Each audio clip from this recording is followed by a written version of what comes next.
ಬೀದರನಲ್ಲಿ ಅಂಬೇಡ್ಕರ್ ಜಯಂತಿ.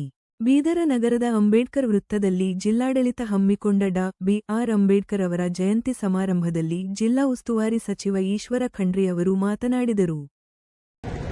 134 ವರ್ಷದ ಕೆಳಗಡೆ ಅವರೇನು ಜನ್ಮ ತಾಳಿದ್ರು ಆ ಸಂದರ್ಭದಲ್ಲಿ ಎಲ್ಲಾ ಕಡೆ ಒಂದು ರೀತಿಯ ಗುಲಾಮಗಿರಿ ಇತ್ತು, ಅಂಧಕಾರ ಇತ್ತು, ಜಾತೀಯತೆ ಇತ್ತು, ಅಸ್ಪೃಶ್ಯತೆ ಇತ್ತು, ಅಸಮಾನತೆ ಇತ್ತು, ಅನ್ಯಾಯ ಇತ್ತು, ದೌರ್ಜನ್ಯ ಇತ್ತು.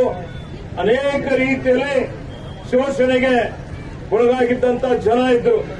ಅವೆಲ್ಲಾ ಜನರ, ದಲಿತರ, ದಮನಿತರ, ಹಿಂದುಳಿದವರ, ಮಹಿಳೆಯರ, ಕಾರ್ಮಿಕರ ಎಲ್ಲಾ ವರ್ಗದ ಜನರ ಧ್ವನಿಯಾಗಿ ಇವತ್ತು ಸಮಾಜ ನಿರ್ಮಾಣಕ್ಕಾಗಿ ಅವರು ಅಸ್ಪೃಶ್ಯತೆ ವಿರುದ್ಧ ಹೋರಾಟ ಮಾಡ್ತಾರೆ, ಮೌಢ್ಯತೆ ವಿರುದ್ಧ ಹೋರಾಟ ಮಾಡ್ತಾರೆ, ಅಸಮಾನತೆ ವಿರುದ್ಧ ಹೋರಾಟ ಮಾಡ್ತಾರೆ.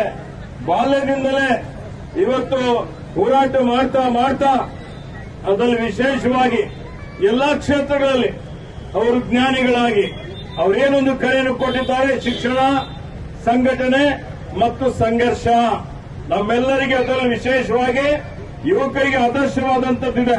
ಅದರ ಮುಖಾಂತರ ನಮ್ಮ ಹಕ್ಕುಗಳನ್ನು ಪಡಿಬೇಕು ಅನ್ನುವಂಥದ್ದು ಅವರು ಮೇಧಾವಿಗಳಾಗಿ ಇವತ್ತು ರಾಷ್ಟ್ರ ಮಟ್ಟದಲ್ಲಿ ಅಷ್ಟೇ ಅಲ್ಲ, ಅಂತಾರಾಷ್ಟ್ರೀಯ ಮಟ್ಟದಲ್ಲೂ ಎಲ್ಲಾ ಕ್ಷೇತ್ರಗಳಲ್ಲಿ ಪಾಂಡಿತ್ಯವನ್ನು ಪಡೆದು ಇವತ್ತು ಶಿಕ್ಷಣದ ಮುಖಾಂತರ, ಜ್ಞಾನದ ಮುಖಾಂತರ, ಹೋರಾಟದ ಮುಖಾಂತರ ಇವತ್ತು ಅವರೇನು ನಮಗೆ ಇವತ್ತು ಬರವಣಿಗೆಯಲ್ಲಿ ಏನಾದರೂ ಬೃಹತ್ತಾದಂತಹ ಸಂವಿಧಾನ, ಇಡೀ ಜಗತ್ತಿಗೆ ಮಾದರಿ ಆದರ್ಶವಾದಂತಹ ಸಂವಿಧಾನ ಯಾವುದಾದ್ರೂ ಇದ್ರೆ ಅದು ಭಾರತೀಯ ಸಂವಿಧಾನ ಅಂತ ನಾನು ಹೇಳ್ತೇನೆ.